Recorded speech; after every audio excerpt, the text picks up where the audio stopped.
Petugas dari Dinas Ketahanan Pangan dan Peternakan DKPP Sumsel serta dokter hewan melakukan pemeriksaan kesehatan hewan kurban. Di tempat penjualan hewan kurban kawasan Tanjung Barangan Palembang ini salah satunya. Puluhan ekor sapi diperiksa oleh petugas.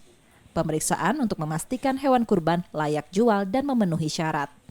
DKPP Sumsel menyatakan tidak ditemukan penyakit mengkhawatirkan seperti PMK dan LSD pada hewan kurban yang dijual di kawasan tersebut setelah diberi vaksin sebelum dikirim ke Palembang.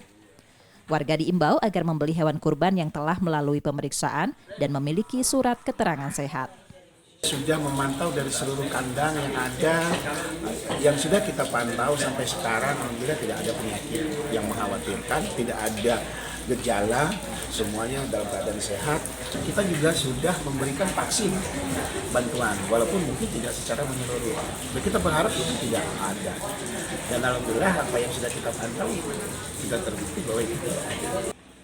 Sapi menurut pedagang didatangkan dari Lampung. Satu ekor sapi dibanderol mulai 20 juta hingga 45 juta rupiah sesuai jenisnya.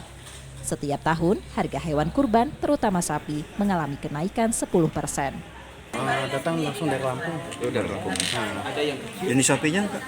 kalau jenis sapi mayoritas Bali, ada juga limusin. Kalau harga macam-macam ya, ada yang dari 26 sampai 20 harga sapi Bali. Kalau limusin 45 sampai harga 55. Kenaikan nggak Kak dari tahun sebelumnya?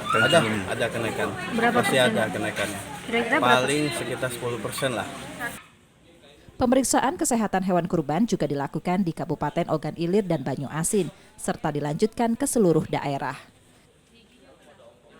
Reski Oktora, Muklas Diferensial, Kompas TV, Palembang, Sumatera Selatan.